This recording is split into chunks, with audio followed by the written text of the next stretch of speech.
છેલ્લા 5 દિવસથી જે આ યુદ્ધને લીધે જે પ્રોબ્લેમ થાય છે એને લીધે અમારે અહીંયા બાટલાઓની શોર્ટેજ આવી ગઈ છે. એટલે અમારે સ્ટુડન્ટને જમાડવા માટે અમે બીજું ઓપ્શન ગોત્યું છે કે ભાઈ આ રીતે ચૂલો બનાવ્યો છે અને બીજી પણ બનાવવાની અમે તૈયારી કરી છે. એ સિવાય અમે ઇન્ડક્શન પણ નોંધાવી દીધા છે. જો આવે એની રાહ જોઈએ છે. હવે સ્ટુડન્ટને જમાડવા માટેનો અમે આ એક બીજો પ્રયત્ન કર્યો છે અને ઓપ્શન ગોત્યું છે. બાટલા નથી એટલા માટે. કેટલા બાળકો તમારે ત્યાં ભોજન લેતા હોય છે?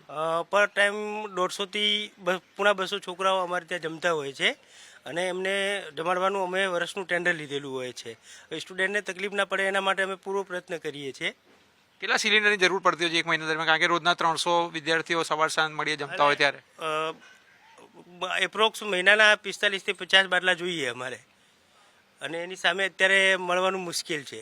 અત્યારે કેટલા મળે તો? અત્યારે લગભગ નહીં બરાબર જ છે.